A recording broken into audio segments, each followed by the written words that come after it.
Mobile Legends! Welcome to Battle Royale. Come on, get that 30. Get that 30, bro. Oh my God. Mr. Rodriguez, sige makinig pa tayo. Para ma-record, UAB, dali.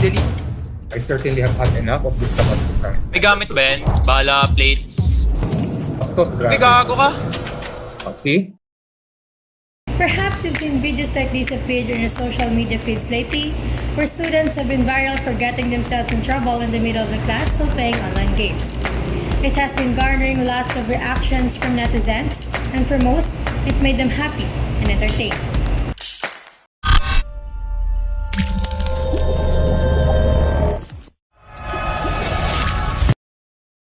But not everything is all fun and games, because the World Health Organization already stated that it is not safe to play online games excessively. Included in the list of World Health Organization International Classification of Diseases is gaming disorder among disorders due to addictive behavior. Are you one of the students who likes to play online games? Do you play Mobile Legends or Call of Duty? How many hours do you play in a day? Because you may be addicted to online gaming.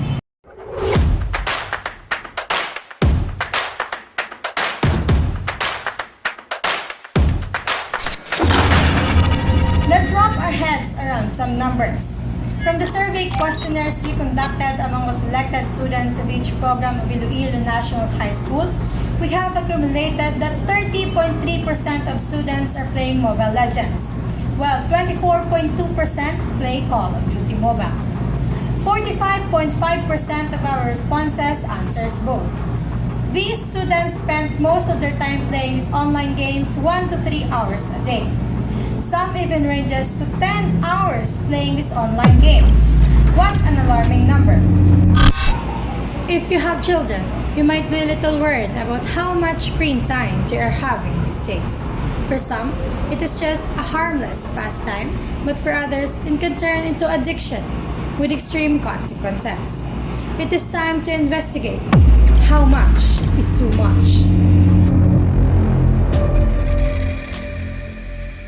What was it that made them do that? When that occupies your world, and Nasasuffer na yung kanyang pag-aaral. Please introduce yourself.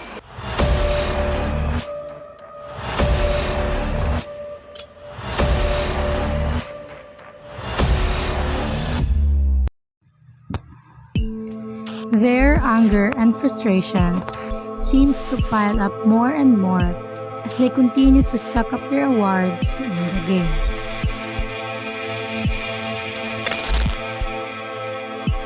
A mountain of works to do begs for attention as they continue to drown in their fantasies.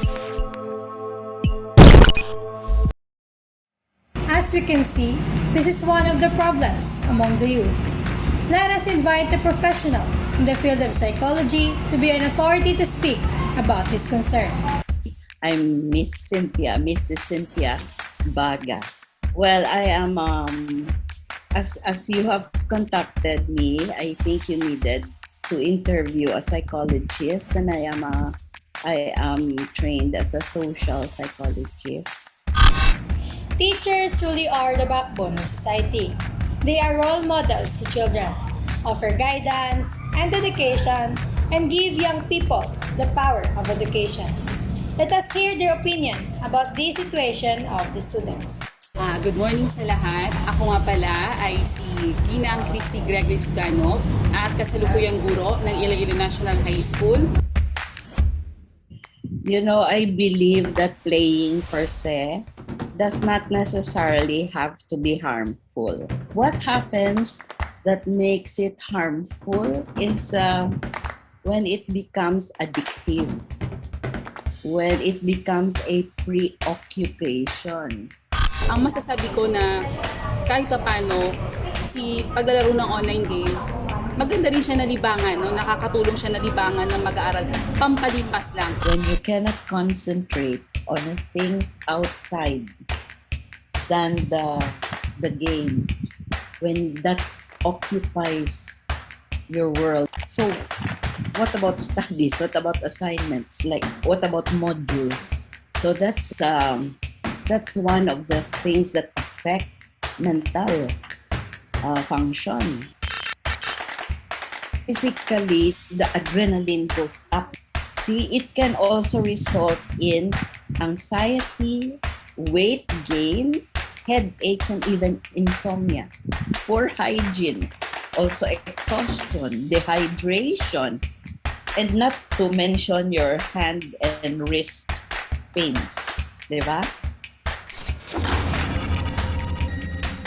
Performance in the games, I believe, always affects self-image.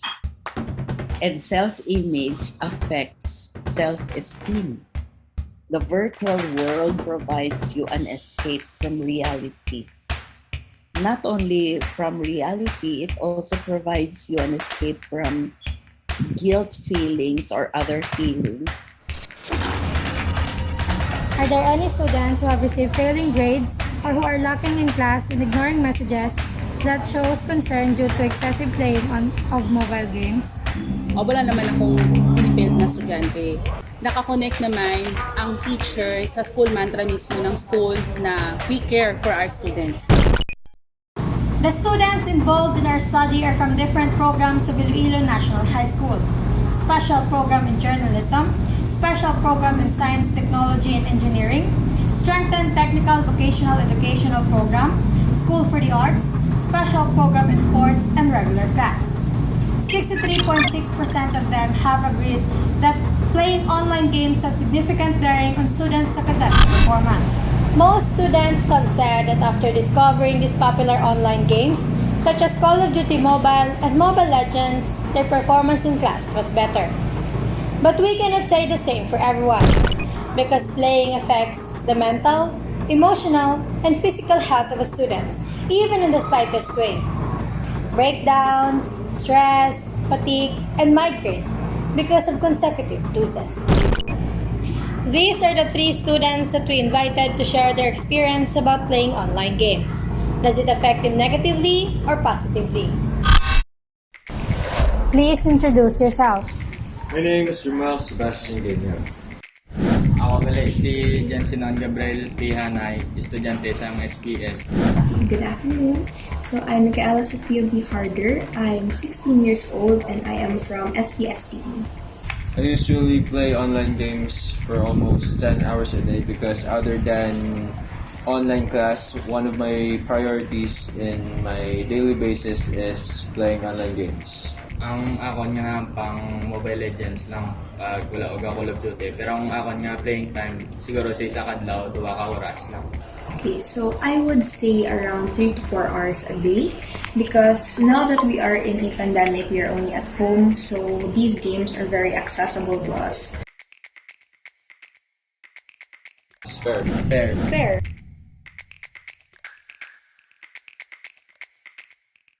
I do think one of the most common effects of playing online games while improving my academic performance is getting low grades and getting tardy all the time. It affects me negatively.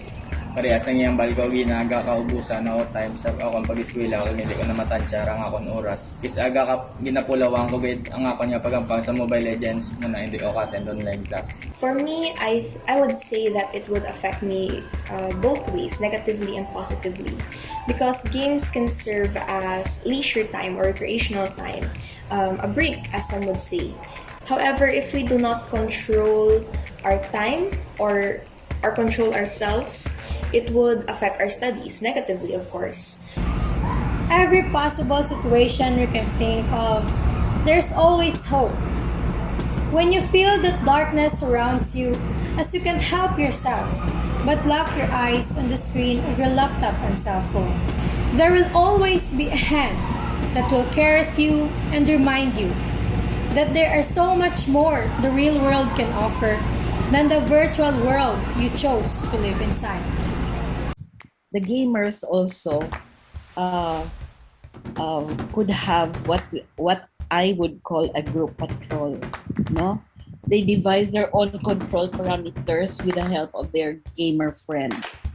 So it can also be a game challenge for them. They can also be together in a dopamine detox. Hindi natin kokontrahin o susubagin ang tugtugin ng mga kabataan. Bagkos, sasabayan natin sa paraan na kung ano yung minamahal nila at napaglalaanan nila ng oras, hindi natin kukuhanin sa kanila just like yung paglalaro ng mobile game. Iset lang natin yung priority natin. Magamit natin yung oras natin sa makabuluhan, then hindi binabawal na mag-relax ka, lalo na kung si mobile game talaga yung nakapagpaparelax sa'yo. Pero wag naman siya yung buhusan mo na lahat ng oras mo at masira na kung ano yung priority mo sa life. Yun lang. We should all be mindful and responsible in how we spend our time in our everyday lives. We should always prioritize our academic than online games. Because with prioritizing online games, it will definitely cost you nothing but, addiction. Para sa mga estudyante nga pareha sa akon, hindi sa tanan nga oras mayo ang maidulot kag epekto sa Mobile Legends sa aton. Isa kailangan taman ng pag-unaw ng aton nga pag-eskwela kay para hindi tama bayaan. So the best solution which has worked for me is creating a timetable or a schedule of the things that we have to do or of the things that we have to finish. Another is to know your priorities or to fix your priorities and know what you have to do first. Take back your control. Empower yourself. Okay? Huwag magpabaya.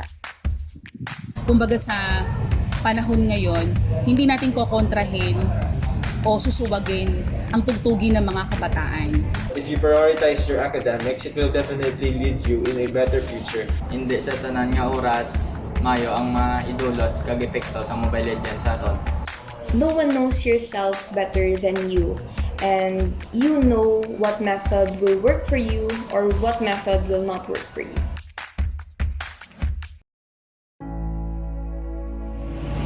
With a team of 3 other current students, we are conducting interviews, data research, and survey questionnaires with selected students of Iloilo National High School about students being indulged in playing online games, that it is negatively affecting their academic performance.